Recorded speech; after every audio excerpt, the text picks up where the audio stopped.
Bienvenue dans cet épisode spécial Halloween avec les podcasts. Ce soir, on plonge dans les mystères les plus sombres et les histoires les plus troublantes. Nous sommes en pleine forêt, entourés par le silence et peut-être plus que ça.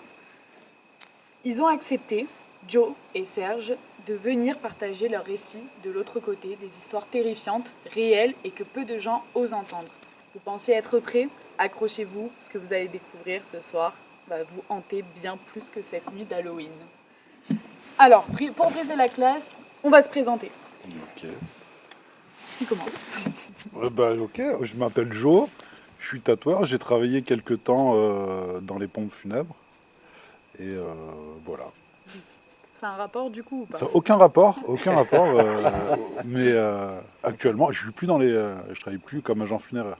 Tu es tatoueur où? Pardon, excuse-moi, je t'ai coupé la parole. Tatoueur à hier chez Indigoing Tattoo. Parfait. Et Yes. t'es agent mortuaire où? Je travaillais pour différentes sociétés. En fait, mon patron, lui, il était thanatopracteur. Et à côté de son activité, il louait ce qu'on appelle des porteurs. C'est des gens qui font les cérémonies. Et il nous louait un peu à toutes les sociétés qu'il y avait dans l'aire toulonnaise Pendant combien de temps? pendant une année. Ok. Oh, ça fait beaucoup. Hein. Ça fait beaucoup, ouais. de choses. Mhm. Moi j'ai une grande question. Oui. Est-ce que du coup tu t'entraînais sur les morts à tatouer, au moins Non. t'avais pas de plainte? Non, tu Non. peux pas. Tu peux pas. Non, parce que j'étais pas du tout dans le truc du tatouage à l'époque. J'étais client, mais c'était pas mon métier. D'accord. Ça laisse trop de marques, les morts. Pour Non, c'est moi, ça vrai. parle pas. Après, Ouais. si tu frappes un mort, il va marquer encore plus qu'un vivant. Toi tu marques vite. Bon à savoir. À Serge maintenant. Oui, ben moi j'ai été très très longtemps, assez jeune, j'ai été médium de façon spontanée, naturelle. C'était quelque chose qui est arrivé dans ma vie alors que j'étais menuisier. Et j'ai découvert des dons de médiumnité qui m'a dirigé petit à petit à faire de la voyance, à faire des cartes, et puis aller à la demande des gens de rencontrer des maisons qui étaient soi-disant chargé d'entités, de fantômes, des choses comme ça. Donc j'ai commencé à découvrir tout ce monde-là. Aujourd'hui, je suis guérisseur, je suis thérapeute Et auteur aussi. et auteur aussi de trois livres. Voilà. Et mon activité est polarisée sur Saint-Jean-Cap-Ferrat, juste à côté de Nice. Voilà. Est-ce qu'on mettrait pas directement les pieds dans le plat avec la chose la plus choquante que vous avez vue durant votre carrière? C'est quoi ce qui est choquant? Ouais. Parce que Choquant pour qu'est-ce qui toi est choquant pour moi Le plus choquant. Le On plus va avoir une histoire le plus choquant. Quand terrifiant.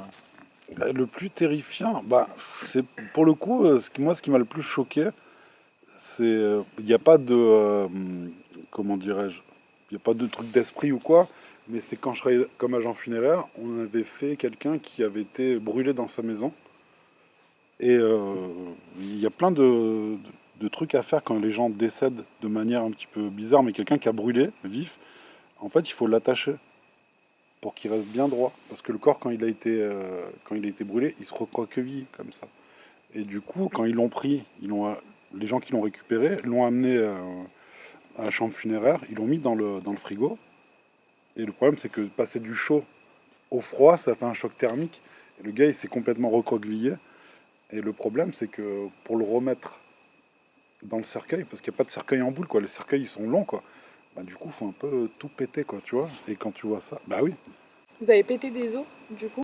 C'est plus trop des os, mais ouais, En ce fait qui reste, ils t'es l'ont obligé de retourné casser, puis tu c'est assis dessus. Hein. Tu casses, Ça faisait ouais. une bosse. Est-ce Qu'est-ce qu'un que truc en pourcentage, tu peux dire combien est resté De de peau, fibres humaines, oui. franchement, t'as déjà laissé une merguez sur ton plateau de barbecue, là, à la fin, tu vois, c'est calciné, quoi. Non, mais c'est vrai, tu rigoles. Pour pas vous faire à 100% Non, peur, mais- là je vais sortir un pourcentage, on va mettre un petit peu du ton de l'humour. J'avais prévu de manger des merguez ce soir. Ouais,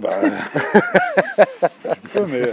Non, franchement, il y a plein de trucs. Et le truc qui m'a fait le plus peur, moi, je l'ai jamais vu, mais à l'époque, les gens, pour savoir s'ils étaient morts, il n'y avait pas beaucoup de manières de le savoir, quoi. Donc on enterrait des gens, il y en a quelques-uns.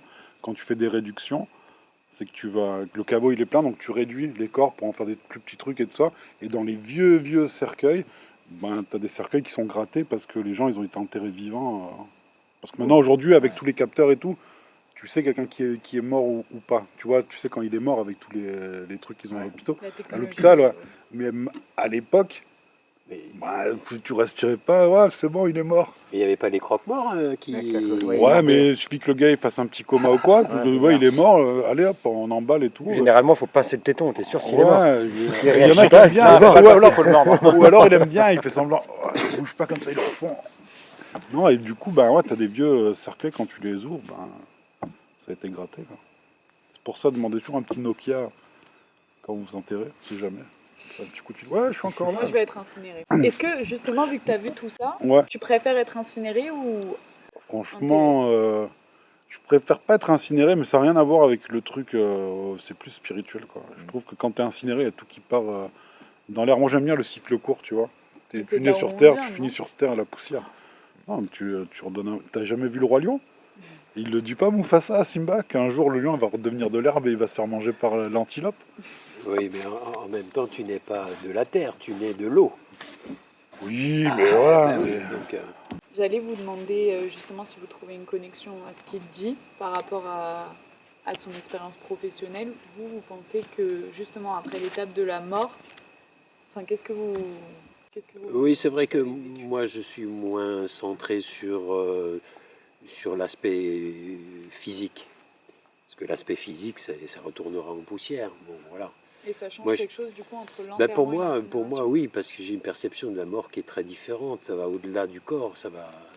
Moi, c'est plus une perception de l'âme, de l'entité qui quitte le corps tout de suite après sa mort. Après l'arrêt cardiaque, vous avez une enveloppe qu'on appelle une enveloppe éthérique qui sort soit par la poitrine, soit par le haut de la tête, et vous voyez très clairement une espèce un peu comme une fumée, hein, un brouillard. Voilà. Et pour celui qui a le troisième œil, il perçoit, il voit très clairement. J'en ai vu plusieurs, moi, des gens mourir et sortir de leur corps. D'accord. Ça m'est arrivé très très souvent. de Mais du voir. coup, qu'est-ce que c'est le troisième œil? C'est la glande pinéale, la glande pituitaire qu'on a beaucoup développée à l'époque, l'ancienne Égypte. Tu vois très très souvent Des hiéroglyphes. des hiéroglyphes qui représentent l'œil d'Horus, par exemple, etc. Donc le troisième œil était très très connu à l'époque. Ça s'est dilué avec le temps, avec notre époque. Encore qu'aujourd'hui, on y revient tout doucement à la recherche du développement de la glande pinéale, parce que c'est quand tu fermes tes yeux, par exemple, tu essayes d'imaginer une scène quelconque, tu as une vision. Tu vois, tu as une vision. Dans le rêve, par exemple, le rêve, tu as une vision. Tes yeux sont fermés, tu dors et tu rêves. Hein, tu prends ta mob, ta voiture, c'est réel. Quand tu frappes une table ou tu cognes une table, c'est dur. Tu vois, tu as une réalité, mais tu l'aperçois comment? Tu l'aperçois pas avec tes yeux. Tu l'aperçois avec ta glande pinéale, en fait. C'est une partie du cerveau qui est structurée pour percevoir le monde subtil. D'accord. Voilà. C'est dingue. Et j'ai pas su déduire la réponse, quoique. Oui. Vous recommandez l'incinération ou un enterrement? Ça, Ça, c'est un c'est choix ça, c'est- personnel, ouais, y a je pas de- pense que c'est vraiment personnel. Moi, je supporte pas la chaleur. Moi, je vais te fumer. Mais de toute façon, je pense que C'est de vrai ce qu'on me que, disait à l'époque, voilà. de toute façon, on ne pourra plus choisir bientôt. Ce sera incinération, c'est tout. Ouais, ça prend de la Il y a place, plus de il n'y a plus de place. Moi, je choisirais l'incinération parce que j'ai une affinité avec la philosophie hindouiste, par exemple, où on brûle. Voilà. Mais il faut faire très attention. Je pense que là où il ne faut pas se précipiter, il faut pas brûler le corps 2 jours après, par exemple. Il faut attendre 3-4 jours. Parce que la sortie du double, ce qu'on appelle le double, elle peut mettre 3 à 4 jours en fonction de l'attachement que la personne avait au sein de sa famille. Donc il mettra plus de temps pour quitter son corps que quelqu'un qui s'en fout de partir. Donc tu vois, donc il y a un temps qu'il faut respecter. Donc si tu brûles quelqu'un au bout de 2 jours, bah, il sera entouré de flammes et il sera dans cette souffrance-là aussi. Il ne va pas brûler, mais ce sera une souffrance pour lui. Donc il vaut mieux attendre 4 jours. 4 jours, c'est bien pour ceux qui veulent une incinération. Bon, bah, si je résume alors, un Nokia, une horloge. Avec mon pote Kevin, avec qui je bosse, on s'est fait une promesse, c'est que si un des deux meurt avant l'autre, ce qui va arriver, on va pas mourir en même temps, mais on se fasse incinérer, mais La même voiture. mais dans le cercueil, on met plein de maïs. Comme ça, quand on nous crame, ça fait des pop-corn. Ah, mais une petite ambiance. Ah, c'est des chamallows. Ce qu'on appelle Et il y aura quel goût le le popcorn du coup? recyclage. Ben, Moi, je vais dire du coup la chose la plus terrifiante. La plus terrifiante. Bon, à part ce qu'on voit dans le monde, les guerres, la famine, toutes ces choses qui sont pour moi terrifiantes. Si on reste dans le contexte des esprits, par exemple, c'était la première tentative quand j'ai appris que j'avais un don. Je me suis dit, allez, je vais me lancer. Et c'était en Alsace, à Colmar. Et là, j'ai une dame qui vient me voir, qui me dit, écoutez, j'ai un fantôme chez moi. Alors bien sûr, moi, à cette époque-là, j'y croyais pas. Aucune idée. J'en avais entendu parler, mais bon, voilà. Et pour lui faire plaisir, elle insistait beaucoup. Donc elle me dit, si, il y a un fantôme qui passe devant le lavabo, à la cuisine, elle fait des allers-retours, et j'ai mes meubles qui se soulèvent. Alors là, ça m'a fait littéralement rire. Et donc je suis quand même allé, je suis allé voir. Et effectivement, quand je suis rentré dans cette cuisine, j'ai ressenti un froid terrifiant, mais terrible. Un froid, mais alors que bon, on était au printemps, enfin, le temps était quand même assez doux. Et elle m'invite à boire un verre, et en buvant le verre, je vois littéralement passer une silhouette, c'était une femme habillée d'un lin blanc, qui passe comme ça à toute vitesse. Et au début, ça m'a effrayé, j'ai eu peur. Je me suis dit, elle est pas folle. J'ai vraiment j'ai eu la peur de ma vie à ce moment-là. Mais c'était pas le pire. Le pire, c'est que quand je suis rentré dans la chambre, elle m'a fait visiter la chambre, et elle m'a dit, oui, ces meubles-là, quand je suis couché, ça bouge. Alors, c'est des meubles, des gros meubles alsaciens qui pèsent très très lourd, en noyer. Mais devant moi, le meuble a commencé à se soulever, mais au moins de 5 cm. Et retomber directement sur le sol. Là, j'ai pris du recul, et je suis parti, j'ai dit, écoutez, c'est hors de mes compétences. Voilà, ça, c'était mes premiers pas, et c'était une de mes plus grandes peurs, je dirais. Il y en a eu d'autres. Hein, Vous avez senti que c'était mal, parce que des fois, on est d'accord. Non, c'était pas mal. Alors, là, ce n'était pas mal, mais c'était juste une entité qui faisait partie, je l'ai su par la suite, hein, c'est une entité qui faisait partie de cette maison. Et elle était une nouvelle locataire. Et la personne qui était là, c'était un vieux monsieur qui est mort d'une crise cardiaque et qui était très très attaché à sa maison et qui ne voulait pas quitter. Alors il est sorti de son corps, mais il n'est pas sorti du contexte dans lequel il vivait. Donc il était opposé à tous ceux qui souhaitaient occuper la maison. Donc pour effrayer les gens, il faisait cette manipulation que j'ai compris après. J'ai compris après qu'on peut exercer ça même en tant qu'entité séparée du corps grâce à des champs électromagnétiques. Tu peux déplacer des objets très lourds. Donc ça, c'est une manifestation. Et juste pour terminer, et la femme que je voyais, c'était la fille de cet homme qui vivait avec son père. D'accord. Vous y êtes retourné depuis? Non. Non, parce que non. Non. Au début, j'ai eu très très peur. Ouais. Et après, je m'en suis voulu, j'ai culpabilisé. Je me suis dit, j'aurais quand même peut-être pu faire quelque chose. Mais ça m'a poussé à faire des recherches sur ce contexte-là, pour ces ambiances-là. Et je me suis beaucoup documenté. J'ai lu énormément de choses. Il y a beaucoup de choses qui sont écrites là-dessus. Et j'y ai fait face. Alors, pas pour elle, parce que, bon, voilà, je crois que d'ailleurs, elle est partie, elle a quitté le logement. Mais j'ai une autre histoire à vous raconter plus tard. Dans un hôtel, alors là, c'était le comble du comble. Enfin bon, voilà. En gros, ça, c'était la plus grosse peur de départ. C'est quand même une manifestation réelle. Ah oui. Parce qu'on est d'accord que des fois, les maisons sont hantées sans qu'il y ait une manifestation. C'est plus des présences et des apparitions, peut-être. Ce que je veux dire, c'est, est-ce qu'il y a toujours des manifestations quand une maison est hantée? Alors, ça dépend ce que tu entends par hanté. qu'est-ce que ça veut dire? Hanté, ça Enfin, il y veut a un dire quoi? fantôme. Occupé par un fantôme. Donc si il est occupé par un fantôme, en général, il se manifeste. Soit en te faisant ressentir une présence, assez glaciale d'ailleurs, ou alors des grosses bouffées de chaleur, ou alors il te déplace un petit peu, tu as des vertiges, ou tu entends des voix, ou alors il brise des glaces, ou ils allument des lampes, ou des claques des portes, des choses comme ça. Mais en général, une maison hantée te le fait savoir. Voilà, te le fait savoir par des manifestations. Et toi, ton histoire la plus effrayante, tiens. Eh, Alors, moi, j'ai jamais été trop sensible à tout ça, mais pour autant, j'y crois. J'y crois alors qu'il y a beaucoup de personnes autour de moi. Je suis beaucoup entourée de personnes qui sont vraiment terre à terre. Et tout le monde autour de moi me dit mais ça n'existe pas, c'est le fruit de notre imagination. La preuve, il y a bien les malades mentales, les psychopathes. Oui, C'est malade dans notre schizophrénie. société. Hein. Nous, on dit des malades mentaux dans notre société, mais dans d'autres sociétés, pour eux, quelqu'un qui. Un malade mental, comme tu l'appelles, bah, c'est quelqu'un qui est clairvoyant et qui voit des choses et ils sont respectés. Quoi.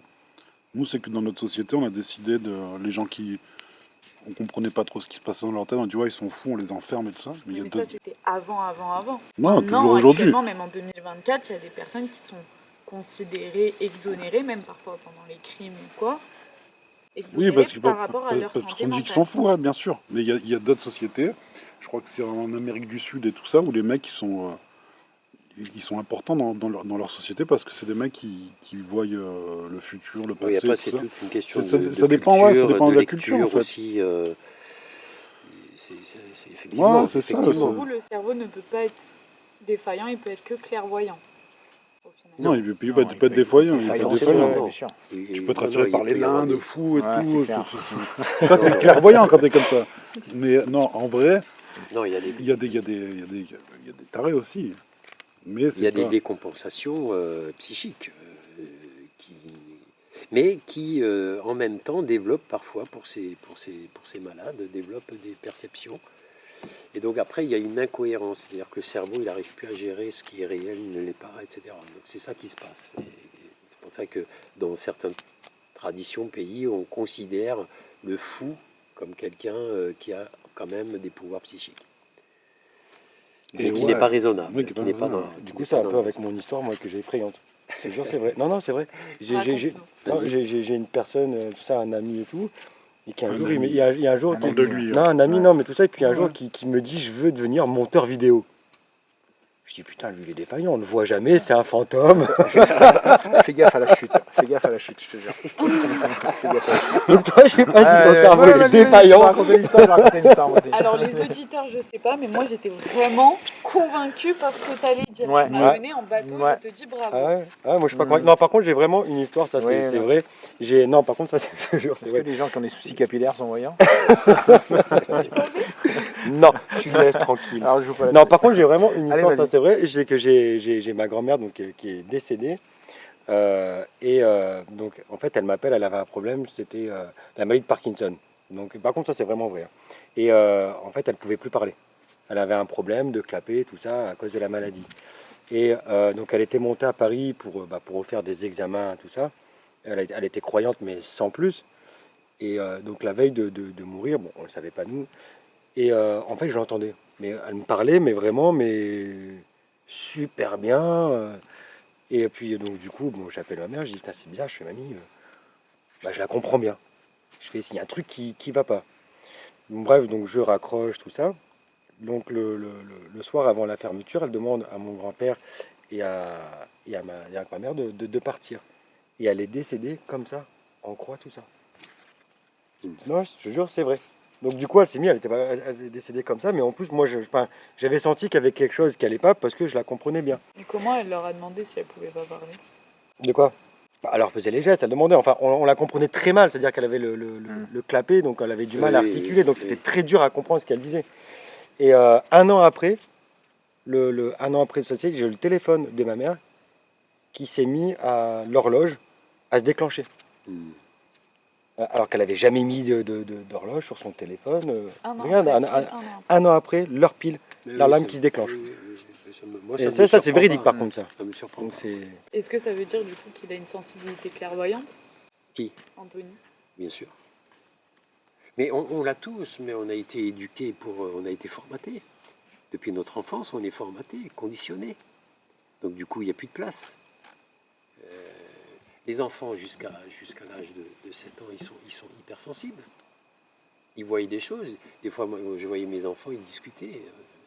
Mais tu discutes avec qui? Mais avec la dame qui est ici. Alors bon, soit tu leur dis, ben, mes enfants sont complètement disjonctés, ou alors tu fais une pause, tu regardes, et puis il y a des vrais dialogues, hein, des vrais dialogues. Alors on va dire c'est de l'imagination, ben oui, mais tu dis l'imagination parce que tu ne sais pas dire autre chose, parce que tu ne perçois pas toi-même. Mais les enfants ont une glande pinéale extrêmement développée. Donc oui, non, pour moi, il n'y a rien de... Tu es médium. Et tu sais, on est tous médiums. Les animaux sont médiums. Vous êtes tous moyens. C'est incroyable. Les animaux, c'est du délire. Non mais c'est d'où le fait où il y a un film, alors est-ce que il y a un film qui s'appelle comme ça, c'est Le Sixième Sens. Bah oui, Où par t'as exemple. justement où t'as le Ouais. petit garçon qui voit Et des voilà. choses que personne d'autre ne voit quoi. Et voilà. C'est tout à fait ça. Voilà. Alors moi, la seule chose qui m'est arrivée de manière bizarre, mais en fait c'est parce qu'on ne peut pas l'expliquer. Ça n'avait pas de rapport, je pense, surnaturel, mais quand même, j'étais un voyage familial, j'étais aux États-Unis, donc peut-être que le lieu peut changer, je ne sais pas. Et en fait, ma grand-mère me confie les clés de voiture, et d'une seconde à l'autre, elle me parle 2 minutes, je les ai plus. On fouille le dessous de voiture, on était dans un parking commercial, donc pas grandes options, nulle part la clé. C'était dans mon short, elle n'y est plus. Donc on est parti chercher le double. 3 jours après, je remets le même short. Et je vais au WC, donc j'enlève mon short. Désolée pour le détail. Les clés tombent. Et c'est la seule chose qui m'est arrivée on va dire, troublant. d'incroyable. De troublant. De troublant où il y a pas d'explication. Il n'y a pas eu un moment Ouais. inconscient. En fait, c'est pas possible. J'avais fouillé mon short quand même. Mhm. On a passé 20 minutes à le chercher. Vous vous Oui. doutez bien Oui. qu'elle devait être là. Il y a des objets comme ça qui se dématérialisent et qui réapparaissent quelque temps après. Moi, j'ai été témoin de ça plusieurs fois. Donc ça ne me surprend pas. Bah, ça doit être pareil quand tu pars, dans tes origines en Colombie. Il y a des choses qui disparaissent, ça arrive en France, hop, ça apparaît en capsule, non? Excellent. Non, Et par oui. contre, ça c'est vrai. Tu as des origines de Colombie? C'est ça, ma Ah, mère, bah elle est colombienne. Ah bah oui, ce sont des régions qui sont très influencées par Par la ces mystères, par la spiritualité, etc. La cocaïne. Le- Bip. Toi, t'as La dû France, vivre quelque chose, non? Quelque chose d'effrayant. Ouais. Ma facture d'EDF.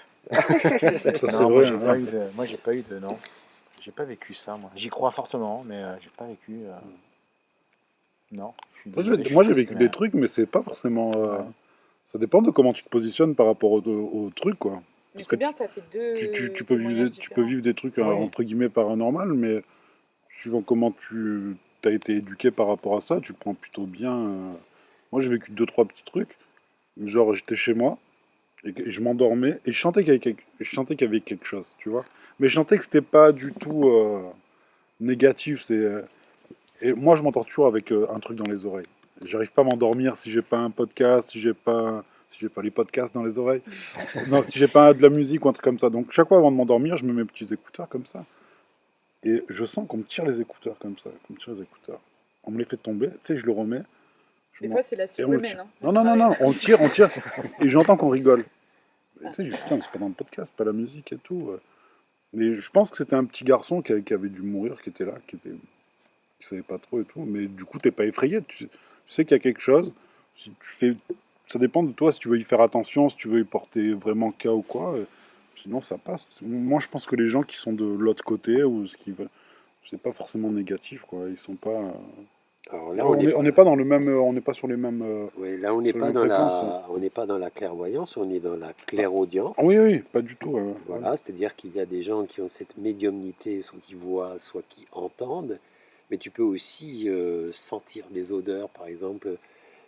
Moi, je sentais, par exemple, ma grand-mère, elle avait un parfum très particulier, ma grand-mère, à l'époque. Mais j'adorais ma grand-mère. Et quelques années après, je sentais comme ça l'odeur de ma grand-mère, alors que j'y pensais pas du tout, j'étais à faire autre chose. Et il y a comme ça des odeurs. J'avais connu un maître spirituel aussi en Inde. Lui, il sentait le patchouli. Ouais. Mais je ne le savais pas qu'il sentait le patchouli. Je ne le connaissais pas, je ne l'avais jamais rencontré physiquement. Mais certains de ses disciples me disaient ah ben c'est drôle que tu dises que tu as senti le patchouli parce que le maître en question, c'est son parfum naturel. Il sent le patchouli. Alors c'est une sensibilité. Des sens quand même. Ouais, ouais, ouais. Alors c'est pas les cinq sens, mais ce qu'on appelle en Inde, on appelle ça les indriyas. Ce sont cinq sens, mais plus subtils que les cinq sens du corps. Tu vois. C'est ce qui nous permet de percevoir l'au-delà et pas avec les La sens glande, physiques. du coup. La glande, par exemple, aussi, oui. Ça y rejoint du coup. Ouais. La dernière fois, je vais à la poissonnerie, moi. Ce qui va nous Je prends les sortir crevettes, je regarde un petit peu. Putain, sentez mon axe. Tu le Pas de crois, chol. toi, ça Voilà. Pas de chol. Pas de choix. J'ai une question pour vous deux, Joe et Serge. Durant votre carrière professionnelle, qu'elle soit courte ou plus longue, est-ce que vous avez vécu plus de positif ou de négatif? Je pense pas qu'il y ait de bonnes ou de mauvaises. Non, moi, je pense que, de mon point de vue, hein, je pense qu'il y a plus de positif. De toute façon, tout ce qui t'arrive dans la vie, c'est positif, en vrai. Mais tous ces trucs-là, Même si tu perds une jambe. ouais, mais je pense que t'as un truc à comprendre si t'as perdu une jambe. Déjà, tu peux la Sur quel retrouver si plan tu la tu perds. parles? Oh, t'as vulgaire. Un petit pénis, moi, de toute façon. Non, c'est tout ce que tu vis. La vie que tu vis, rien n'arrive pour rien. Tout est fait pour que tu comprennes des trucs sur toi. C'est vachement optimiste, ça. Mais c'est normal. De toute façon, t'as pas le choix. T'es là pour vivre. T'es là pour vivre. L'être humain, il y a des gens qui se suicident, malheureusement. C'est super triste. Mais je pense que l'être humain, il a une envie de vivre impressionnante, quoi. Nous, on a une vie tranquille. Tu vois, on est là en France, on est un pays occidental et tout. Et t'as des mecs, leur vie, c'est la guerre, c'est la misère et tout. Ils ont quand même envie de vivre. Ils se suicident pas, les gars. Je pense que l'être humain, il est fait pour vivre. Donc, il faut. Tout ce que tu as vécu, tu le vis. Moi, j'ai passé 3 ans là, ils étaient catastrophiques et tout ça. Je suis rentré en hôpital psy et tout. Mais tu vois que t'as quand même le petit truc. Il y a un truc au fond de toi qui fait que tu as envie de vivre et que tu as envie de pousser. Donc, quoi qu'il t'arrive, tu sais que. Au moment où tu le vis, tu dis, ouais, c'est la merde. Mais dès que tu l'as passé, tu dis, ouais, finalement, j'ai surmonté ce truc-là et je suis une personne plus forte. Tu sens que tu as upgrade. Non, mais c'est important. Ouais, Tu vois, c'est C'est important. vrai. Des fois, tu comprends pas tout de suite. Tu te dis, putain, il m'arrive que des merdes en ce moment. Même c'est des petits trucs à la con. Une fois que tu as passé ce stade-là, tu regardes un petit peu en arrière, tu fais, putain, en fait, c'est cool. Je suis vraiment passé au-dessus de ça. Et ça te change. Tu te rends même pas compte, mais ça te change. Et si tu l'as vécu, c'est que tu avais besoin de le vivre. Donc, tout ce que j'ai vécu dans ce truc-là, même si c'était lié à la mort, franchement, c'était positif. Parce que ce que j'ai remarqué, le truc que j'ai remarqué en travaillant dans les pompes funèbres, c'est que les gens qui étaient tristes, c'est les gens qui restaient, hein. Moi, tous les gens que j'ai vus morts, tu les vois, tous ceux qui ont été malades et tout ça, une fois qu'ils sont morts, ils ont un visage qui est super serein. Les gens les plus tristes, c'est ceux qui restent, hein. Ceux qui sont morts, Ouais. Et on peut faire des allées et venues? Alors, tu fais des allées-venues, hein. j'aimerais, je veux bien répondre à ta question. Si on remet la question dans le contexte du mystère, je pense que je suis assez d'accord avec Joe. Donc, si je replace le débat dans le contexte du mystère, ce qui est le plus difficile, je crois, c'est la peur de l'inconnu. En soi, il n'y a pas de positif, négatif. Bon. Mais la peur de l'inconnu peut te faire voir, par exemple, quelque chose sous un angle très négatif. Mais en réalité, c'est toi qui le génères. C'est-à-dire, euh, au début, quand tu as peur de l'inconnu et que tu vois, je ne sais pas moi, une forme un peu abstraite, eh bien, avec ton système cérébral, tu es capable de modifier l'image en un vampire, en un diable, en un démon. Alors tu vois le démon, mais en fait, ce n'est pas une réalité, c'est une illusion qui est créée par ton système limbique parce que tu as peur. Et comment on fait Ben, cette différence entre ça et les apparitions? je te donne un exemple si vous voulez bien. Euh, C'était une nuit, je voyais en fait tous les soirs pendant presque 2 mois, un peu le genre, je ne sais pas si vous vous souvenez un peu des films Freddy. C'est vrai Oui. que Oui, les avec griffes de la cette, nuit. ouais, nuit. voilà, c'est une horreur. C'était, pour moi, quand je voyais ça, c'était une horreur. J'étais petit. Et évidemment, tous les soirs, je rêvais que Freddy me courait derrière avec ses griffes, voulant me trancher. Bon. Et tous les soirs, je courais, et il courait derrière moi.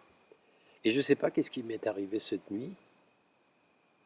J'ai décidé d'arrêter de courir, de me retourner et de le regarder en face, dans le rêve. Hein. Et au moment où je le regarde fixement dans les yeux, l'image s'explose. Pendant 2 mois, j'ai eu peur d'aller dormir. Des cauchemars. Il a suffi que je regarde clairement dans les yeux de ce fameux Freddy, et soudainement, je m'aperçois qu'en fait, c'était qu'une image illusoire. Mais tellement réelle. Donc je pense que, en fait, le plus effrayant, c'est la peur elle-même. Mais quand on n'a pas peur, si même vous voyez un fantôme, une entité, des choses comme ça, si vous avez dépassé la peur, ça n'avait aucun danger. Il n'y Donc, a c'est-à-dire aucun que si on danger. voit un fantôme, il faut juste le regarder dans les yeux, il disparaît. Oui, littéralement. Même dans hors rêve. Même hors, oui, bien sûr, bien sûr. Oui, oui, oui, bien sûr. Après, si vous avez peur, certaines âmes peuvent être négatives. C'est-à-dire, on n'appelle pas les vampires pour rien. Les vampires, c'est ceux qui sucent le sang. Voilà. Mais en fait, des vampires, enfin des entités qui n'ont pas réussi à évoluer dans l'autre côté, se nourrissent de la vitalité des êtres humains. De la vitalité. Vous avez un champ magnétique, tu as un champ magnétique, ils se servent de ça. Ils s'alimentent par ce champ électromagnétique. Pompe ton énergie. Ils pompent ton énergie. C'est pour ça d'ailleurs que dans certains endroits, d'un coup, tu es vide. Vide d'un coup. Tout le monde a senti ça. Ouais. On ne sait pas pourquoi. Mais alors, vidé. Tu vas dans les périodes de Noël, par exemple, il n'y a jamais autant d'entités et de l'au-delà qui vont dans les supermarchés que dans les périodes de grandes fêtes. Parce qu'il y a une masse de gens, là où il y a une masse de gens, c'est là où il y a le plus d'entités, qui se nourrissent de la vitalité des gens. Comme dans les stades de foot. Oui, aussi. absolument. Et ils ont absolument. encore de l'énergie en sortant. Voilà. ceux-là. Alors ça te fait pas du mal, ça va pas générer une pathologie ou des choses comme ça, mais ça te vide littéralement d'énergie. De la même façon, tu as d'autres endroits qui te rechargent d'énergie. Moi, je suis des Vosges, un peu, tu sais, en Alsace. Il y a des endroits, on a fait des études sur les champs électromagnétiques. Tu vas à des endroits, tu es rempli d'énergie, comme un contact avec un arbre, ça te remplit d'énergie, etc. Donc les deux existent. Mais si tu as peur, ben voilà, tu le perçois comme quelque chose de négatif. Sinon, il n'y a pas de négatif positif en soi. Après, ça a été quand même vachement médiatisé, mais en format film hollywoodien. Ah bah Par oui. exemple, les films d'horreur, les plus grands films Ah d'horreur. bah, c'est qu'on clair. connaît. L'exorcisme, je me souviens, c'était effrayant. Mais il y en a qui sont tirés d'histoires vraies.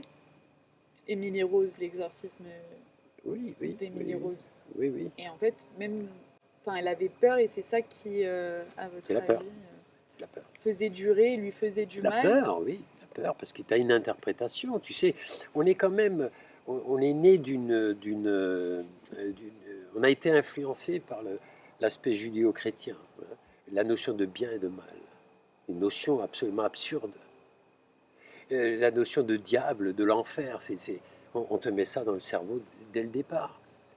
Il n'y a pas très très longtemps, je crois qu'il y a 3 ou 4 ans, j'entends le pape François, je crois qu'il s'appelle Il y François. a 2 Papa ans, ouais, Francis. c'est Oui. François. Qui révèle, lors d'un dialogue à Saint-Pierre, qui révèle une vérité des plus incroyables en disant au peuple, le diable n'existe pas. Ah, enfin, le diable n'existe pas, l'enfer n'existe pas. On nous a formaté à ça. Donc les gens, dès qu'ils sentent, je ne sais pas moi, une présence ou quelque chose, D'inconnu encore. voilà, c'est le diable, c'est ceci, cela. Mais le diable, tu le crées toi-même. Tu te le crées toi-même. Certains créent des images de la Vierge Marie, etc., qui ne sont que des projections de leur propre système limbique. Je ne dis pas que les apparitions de la Vierge n'existe pas. Mais dans la plupart des cas, ce sont des créations parce qu'on a ce pouvoir de créer des visions. Et comment on fait la différence entre ce pouvoir de création et de réception? Compliqué. Donc c'est là qu'on peut dire les pouvoirs de création, c'est un petit peu des personnes défaillantes, enfin des... Pas forcément, mais c'est des personnes qui créent des visions parce que c'est le moins souffrant pour eux.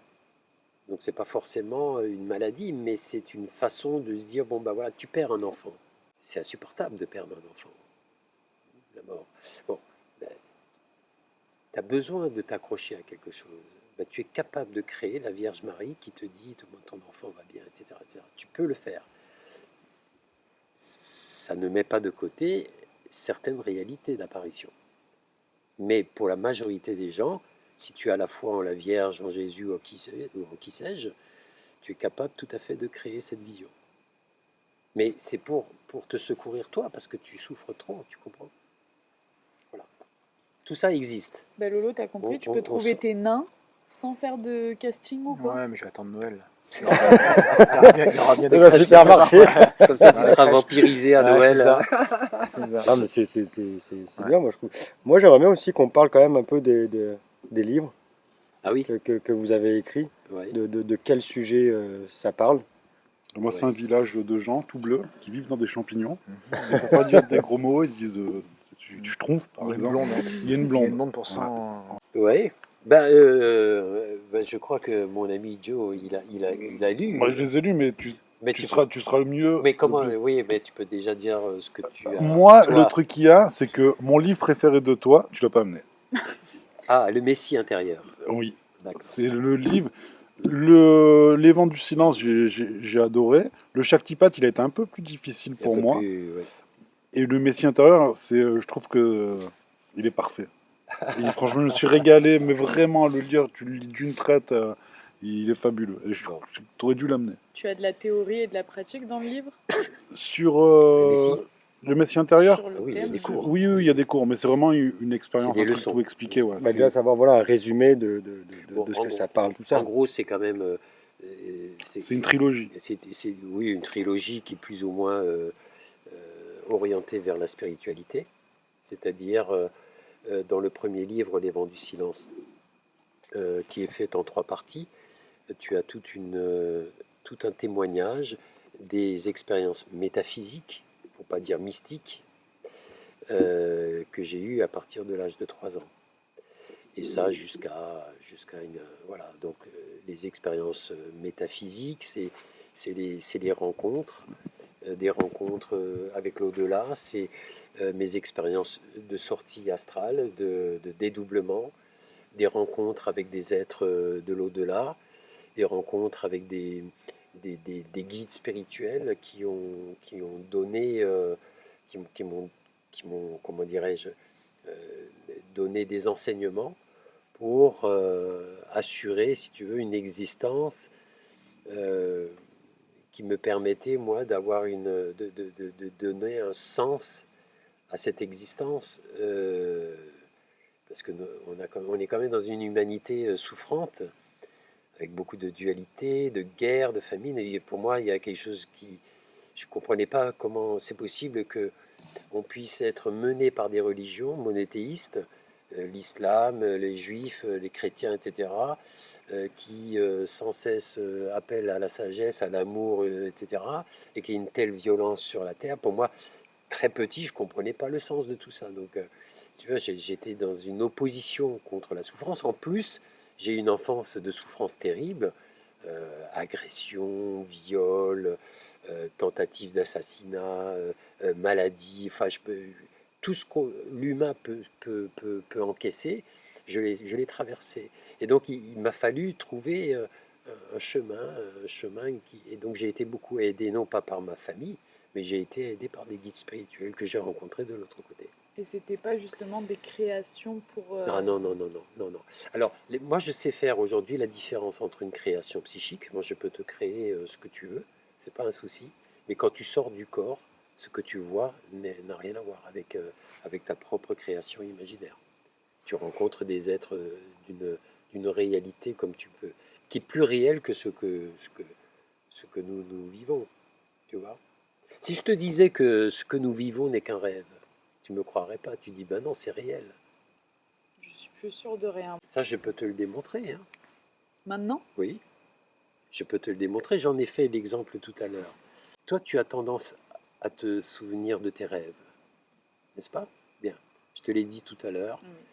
J'ai dit, toi, tu as une capacité de voyance, mais qui n'est pas encore aboutie. C'est en latent, c'est une énergie latente. Bien. Mais les rêves te parlent et peuvent te parler. Alors, tu as une éducation où on t'a dit peut-être que les rêves, ben, c'est que du rêve. À partir d'aujourd'hui, prends en considération que tes rêves peuvent te parler.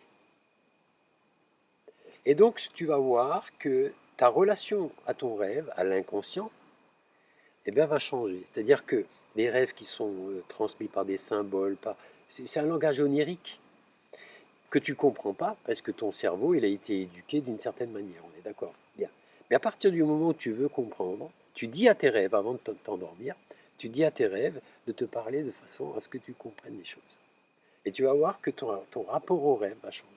Et juste de l'exprimer Oui, clairement, absolument. ça va faire une différence. Absolument. Dans Ça ma tête déverrouille. ou Mais il faut que ça soit oralement? ton désir. Il faut que ça soit ton désir. Il ne faut pas que ça soit une indication de ma part. Non. Non, non, non, moi je fais des rêves mais complètement déjantés. Si je peux les comprendre, ce sera que mieux. Ça va Non, non, m'enlever mais bien sûr. du poids. Voilà.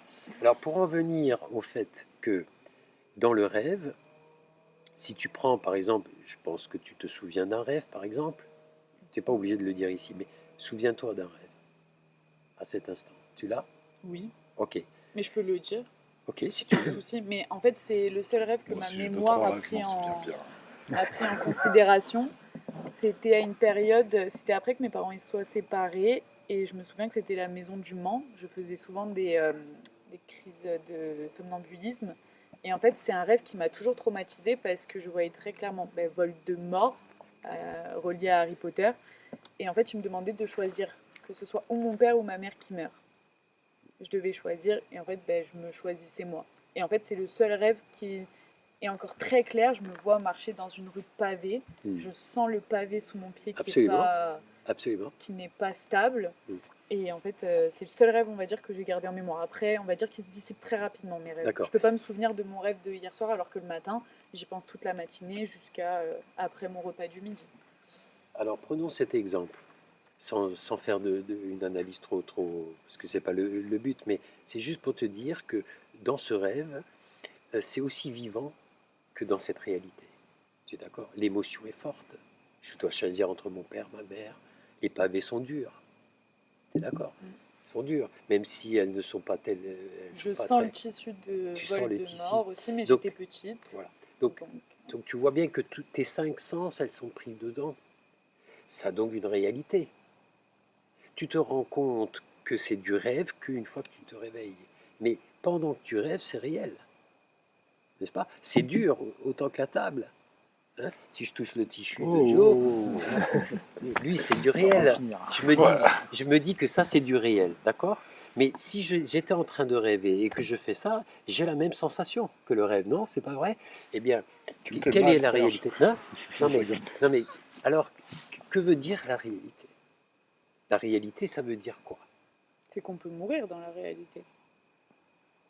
Alors ça, c'est une notion différente que je ne partage pas.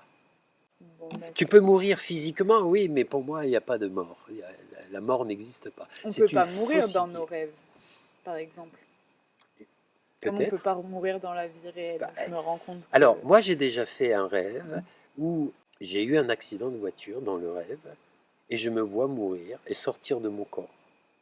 Et à partir de là, je me réveille. Ben moi, Donc- ça m'est jamais arrivé. À Non, chaque fois mais que voilà, je meurs, c'est je pas- me réveille dans ma réalité. Alors voilà, ça c'est la sauvegarde, c'est-à-dire que la mort peut être tellement terrifiante que le cerveau génère un système qui te réveille à cet instant parce que c'est trop compliqué à vivre. Ça me l'a déjà fait ça. Des fois, ça m'arrive de temps en temps où je rêve, mais moi je tombe dans un trou. Alors, Et là, C'est bam, ça. je me réveille. Ouais, je te jure. C'est Ouais. arrivé. Mais on peut aussi Bon, parler franchement, ça arrive de... à tout le monde. Ça me fait penser à Laurent qui, dans son expérience personnelle, a déjà eu Ouais. 2 morts cliniques. Ouais. Est-ce que tu peux nous raconter ce que tu as vu peut-être? J'ai rien vu du tout. Qu'est-ce que Personnellement, t'as rien senti? T'as senti comme peut-être une anesthésie ou... non, moi, quand je dors, je dors. Sincèrement, non, j'ai Une rien. absence de Non. conscience totale. Oui, complètement. Ouais. Mais quand il n'y a J'ai pas de rien vécu, conscience, ben. il y a l'inconscience. Oui, mais il n'y a pas conscience. Ouais. C'est-à-dire que la conscience, elle n'est pas éveillée. Il n'y a pas ce qu'on appelle la continuité de conscience. Tu vois? Tu peux dormir, par exemple, tu peux t'endormir, mais tu es conscient que tu es dans un rêve. Ça existe aussi, ça. Tu vois? Tiens, je suis conscient que je rêve, en fait. Hein. Ça, c'est déjà une étape. Voilà. Et après, tu as des gens qui meurent cliniquement, par exemple, et qui font des expériences de mort imminente. On entend beaucoup parler, là, d'ailleurs. Vous devriez chercher un peu de ce côté-là. Il y a énormément de témoignages de l'après-vie, de cette traversée dans le tunnel, de la rencontre avec la famille qu'ils ont perdue, les animaux y compris, etc., etc. Ça existe tout ça. C'est des expériences que des gens vivent aujourd'hui. La mort n'existe pas, il faut le dire haut et fort. Hein. Moi, je pense que même des fois, si tu meurs, t'as pas conscience tout de suite que t'es mort. Donc, c'est pour ça que tu bouges pas, tu restes dans ton corps, mais parce que t'as pas capté que t'étais mort. J'imagine que quelqu'un qui qui meurt dans son sommeil, Alors, il y met a un dans peu plus de temps avant de se dire, putain, mais en fait, non, ça y est, je suis plus dans mon corps, quoi. Il y a dans ce livre, et d'ailleurs dans celui-ci, Chaque tes pattes aussi, l'histoire de Gennaro, c'est l'histoire de mon ex-beau-père. Si vous voulez en savoir un petit peu plus sur la mort et après, lisez cette histoire. Je ne vais pas vous la raconter ici. Les Vents du Silence, c'est en vente sur Amazon. Ce que je veux dire, ouais, est-ce que Voilà, c'est en on vente sur peut, Amazon. on peut les trouver, on mettra une Ouais, petite ouais. barre en dessous où on peut Ouais, retrouver avec le ouais. lien de. Et alors là, il y a le récit de Gennaro, qui était un tailleur de pierre, qui est mort. C'était mon ex-beau-père. Et j'ai été le témoin de sa mort et de ce qui se passe après. Et c'est absolument fabuleux. Fabuleux. Donc à découvrir, je ne vous en dis pas plus. Mais c'est vrai que pour dire que du rêve à la réalité, le corps, en fait, il ressent. Parce C'est que ça. moi, des fois, quand je dors et que je fais une scène un peu érotique, que je me lève, bam, moi, j'ai une partie Et de là, mon j'ouvre corps les yeux, je vois le petit Joao. qui se rappelle. Donc là, c'est là où je rejoins le rêve à la Ouais, réalité. ouais, Bim. Mais par contre, souvent, moi, c'est ouais. tous les matins, je comprends Ouais, pas. bon. Donc, Et si tu t'imagines Laurent, normalement, ça se calme. je me suis pas encore Ou pas. imaginé. Non. Ou pas. Enfin, pour Il a dire dit tout vous, ça, non que c'est vrai que pour dire la réalité, quand tu demandes à un rêveur qui rêve, pour lui, le rêve est une réalité. Il ne se pose pas la question de savoir si c'est réel ou pas. Tu rêves, tu as des émotions, tu pleures ta mère, tu pleures ton père. Enfin, tu vois, Oui, on Je veux le dire, vit, quoi. Ouais, tu de toute le façon, vis, quand tu te tu le réveilles, vis, quoi. t'es plus dans le C'est rêve, ça, hein. mais ton rêve, il a influencé sur Voilà. comment tu te ressens le lendemain, donc Et ça reste lié, d'après, je trouve. et Ouais. maintenant pour Ça terminer fait là-dessus, l'esprit Ouais. d'après, on va dire des guides spirituels de très très haut niveau, vibratoire, ce que nous sommes en train de vivre est aussi pour eux un rêve. Ça n'a pas de réalité. La réalité, elle est tout à fait différente de ce que nous on perçoit par nos cinq sens, qui sont des sens limités. Nous on a une conscience qui est, qui est exponentielle. Mais elle est rétrécie, on vit dans une boîte de sardines, hein. On est complètement, notre conscience, elle est ramenée à une identification au corps. Donc on ne perçoit pas grand-chose. Mais quand tu sors du corps, tu rentres dans une unité universelle qui est énorme, énorme de joie, de paix, de liberté qu'on ne peut pas vivre dans ce corps. C'est impossible. Mais c'est finalement ce que nous promet les religions avec le paradis. C'est un peu relié. C'est une autre réalité. Oui, mais le paradis, il est pas la somme, si tu veux, le paradis n'est pas le résultat d'un bon ou d'un mauvais comportement. Plutôt d'un bon comportement. C'est-à-dire que si tu n'es pas chrétienne, tu vas au paradis quand même. Ça, tu peux être sûr. J'aime bien Paul Naref, vous irez tous au paradis, tu connais? Non. Ah ben, Elle est trop jeune. Je suis une 2001, pour rappel. Désolée. Mais du coup, toutes les personnes vivantes sur Terre, un jour, elles peuvent devenir guides. ça, c'est un autre débat, mon ami. Parce que moi, j'aimerais bien avoir Michel Épisode Sardou en 2. guide. C'est un autre débat. Une dernière histoire flippante quand Non, même mais c'est parce nul. que... Vas-y, raconte l'histoire. Non, quand même, le but c'était un petit peu de vous faire peur parce qu'on est dans le thème d'Halloween, mais... Attention. Mon cœur bonne cliente. Non, faut qu'elle éternue, et là, je peux te dire que ça fait peur. Non, je pense vous avez eu quand même pas mal d'informations, mais là, place quand même à une histoire terrifiante que vous pourrez partager à vos proches. Et on a hâte d'avoir votre retour en commentaire. Vous pouvez y aller, Serge. Faites-nous flipper. Flipper, après on verra, mais... Quand j'ai peur, je me branle. Je suis désolé, hein. Je vous préviens, j'ai trop peur. Un litre de plus. C'était à l'époque, c'était toujours en Alsace. C'est la chaîne FR3, je ne sais pas si vous avez connu. Bon, c'est France 3. France 3. Putain. France 3 qui me contacte et qui avait entendu parler que j'étais médium et que c'est vrai qu'à l'époque je commençais un petit peu à être connu sur l'Alsace.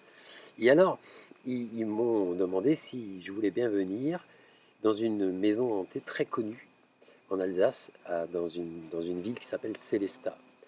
C'est un ancien hôtel, mais alors qui est une maison hantée, un hôtel hanté. Mais alors hanté, bon, j'ai dit bon, moi j'y croyais pas trop non plus à cette époque-là. Je me dis bon, quand même, c'est une vieille maison, elle tombe presque en ruine.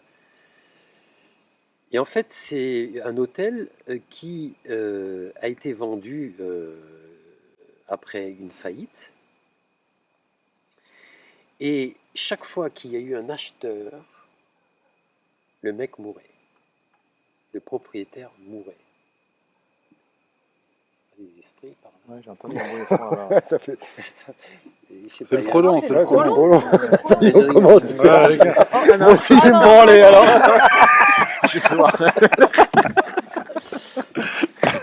Le propriétaire meurt. Il meurt à chaque fois. Alors, non seulement il meurt, mais avant de mourir, il commençait les travaux pour restaurer, machin, ceci.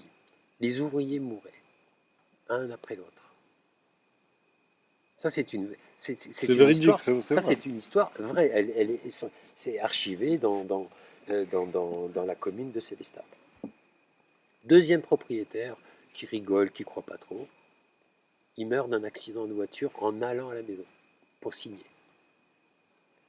Et ça a continué comme ça. Il y a eu 7 morts Consécutif. consécutifs de gens qui voulaient acheter cette demeure, cet hôtel, qui était un hôtel absolument fabuleux, hein, mais bon, qui avait des travaux à faire, etc. Donc, Il y a eu des tentatives d'exorcisme. France 3 fait appel à une équipe de médiums, plus ou moins connue. Donc, une médium très connue à Mulhouse, qui s'appelait Joël, que je connaissais vaguement, et un monseigneur exorciste qui faisait partie de l'équipe, et nous voilà partis à minuit, un samedi soir, les caméras, la lumière, etc. Et Joël, une médium toute folle, toute assoiffée de passer à la télé, connue, ça. Et elle veut rentrer. Et je lui dis, Joël, il ne faut pas rentrer. J'entends des voix me dire que personne ne rentre. Mais c'était clair et net. Tu m'aurais téléphoné, ça a été la même voix. Que personne ne rentre, je vous l'interdis. Et Joël se précipite, les caméras derrière, bon voilà, gros cinéma. J'essaye de la tenir, rien à faire. Elle monte un escalier en béton, avec plein de détriments, de choses, des objets. Tu sais, des fois, tu as des gens qui viennent, ils font des petites fêtes le soir, des jeunes, ils boivent de la bière, machin, ceci. Je ne sais pas comment ils ont réussi à rester là-dedans. Elle monte au premier étage et on entend un hurlement, mais c'était... Tu aurais cru qu'on lui coupait la gorge. Donc, je rentre et tout en rentrant, je demande à cette entité que j'ai entendue, j'ai dit, accorde-moi juste le fait d'aller la chercher. Je vous assure que j'arriverai à convaincre toute l'équipe de sortir de là. Et je sens une espèce de barrière devant moi me saisir. Et là, du coup, je prie Jésus de me protéger parce qu'il y avait une véritable force qui me retenait. On monte en haut, les caméras ont suivi. Il y a un autre caméra, il se casse la figure en montant les 3 premières. Il se casse la figure avec la caméra qui a explosé. Et je me retourne, je dis, vous restez tous en bas. Cette maison est hantée. Alors, restez tous en bas parce qu'il va vous arriver malheur. Donc je monte voir Joël. Elle était par terre en agonie. Une espèce de bave qui coulait des lèvres. Une espèce de crise d'épilepsie, tu vois. Bon, je la secours. Je fais ce qu'il faut. On arrive à la soulever. On redescend. Et les entités, j'ai demandé au prêtre, le prêtre n'est pas rentré. Alors ça, c'était quand même un comble. L'exorciste n'est pas rentré. Il a dit, c'est au-delà de mes compétences. Alors il a fait des prières, mais il est resté à l'extérieur, il n'est pas rentré. Une semaine après, Joël est montée sur une tour et elle s'est suicidée. C'est chaud. Elle s'est suicidée, elle avait 4 enfants, elle était coiffeuse et médium en même temps, et elle s'est suicidée. Elle n'a pas laissé une lettre ou une indication. Non, elle avait dit à son copain d'ailleurs, j'entends des voix, j'entends des voix, j'entends des voix. Cet hôtel m'a tué, cet hôtel m'a envoûté. En fait, les entités se sont collées à elle, accrochées à elle. Elle est montée sur la tour, une grande tour à Mulhouse, qu'on connaît de sa part hauteur. Elle est montée et elle a sauté. C'est chaud. Est-ce que Moi, cet hôtel existe toujours? Il existe toujours et il est toujours. En vente Non, il n'y a plus personne. Ah, D'ailleurs, non. c'est incroyable parce que des bulldozers sont arrivés, des équipements de chantier sont arrivés, les mecs mouraient. Les gens mouraient. On ne sait pas comment, ils mouraient tous. Comment ça se fait que vous, du coup, vous avez réussi à aller aussi loin et à... Parce que je les ai entendus, d'une part, et parce que je les ai respectés. Parce que je leur ai posé la question, je leur ai demandé la permission. Il y a eu assassinat dans cet hôtel. Il y a eu un assassinat d'une jeune fille de 8 ans qui a été tuée. Des oui, histoires, c'est dingue. non, C'est des histoires. dingue. Il y a des. Alors là, du coup, on a affaire à des entités qui sont Coïncidence. presque démoniaques. Ça existe. Alors pourquoi j'ai pas été affecté? Parce que d'abord parce que j'ai une foi en la spiritualité. C'est-à-dire que si tu as un tempérament, un caractère un peu, on va dire, un peu basique, et que tu ne crois en rien, effectivement, émotionnellement, ces êtres peuvent te saisir et te bouffer, quoi. Ça existe. Bon. Mais quand tu as une spiritualité, quand tu crois en quelque chose et que tu as confiance en toi, quand tu as confiance en toi, aucune entité peut te toucher, aucune. Donc voilà. Mais les fantômes, ça existe. Voilà, je dirais. Donc Joe, dis-nous où est-ce qu'on peut se faire piquer par Déjà, toi? moi c'est Joe, c'est pas Joe. Il n'y a que Messaoud qui a le droit de m'appeler Joe. Non, c'est Joe. Vous pouvez me retrouver. Je te regarde ou je fais le genre tirer Fais genre, ardisson. vas-y. Jingle. Non, vous pouvez me retrouver Indigoing Tattoo avec tous mes collègues. On est 5 tatoueurs. À hier, 7 rue Alexandre Casteuil sur les réseaux. Et Serge, par rapport à vos livres. Alors, mes livres, on peut les trouver sur Amazon, sous le nom de Messaoud Falvisaner. J'ai 3 livres, Chaque typate, l'éveil du guérisseur intérieur, dont j'en ai déjà un peu parlé, Les vents du silence, qui est un remarquable début de ma première œuvre. En fait, témoignages, plus des techniques de méditation, et puis aussi des mouvements, un peu comme le yoga et le tai chi, à la fin, qui permet justement de se revitaliser, de se redynamiser, enfin bon, voilà. Et puis le 3e livre, dont j'en ai pas très peu parlé, c'est Le Messie intérieur. Il est top. C'est Moi, c'est mon préféré. C'est un livre qui parle de ce Messie intérieur qu'on a tous au fond de soi, cette lumière au fond de soi, mais qu'on peut trouver sans en passer par forcément la religion. Ce sont des enseignements de Yeshua, avec qui j'étais en télépathie. Yeshua, qui était celui qu'on a connu sous le nom de Jésus. J'ai été longuement en télépathie avec lui, qui m'a donné 8 leçons pour justement avoir une vision très différente de cette vision interprétative à travers le jugement, le mental, etc. On arrive à la fin de cet épisode spécial Halloween des podcasts et on espère que ces histoires vous ont transporté dans des mondes aussi troublants qu'inexplicables. Entre les confidences de moi-même et les récits effrayants de lui-même, on se rend compte que la frontière entre notre monde et l'au-delà est parfois plus mince qu'on ne le pense. Si cet épisode vous a plu, n'hésitez pas à soutenir les podcasts en le partageant, en mettant le pouce bleu ou avec l'activation de la cloche. Quelque part par là. Ils le font dans YouTube, vous avez vu, je suis un peu dans le game. Sinon, le sort s'abattra sur vous.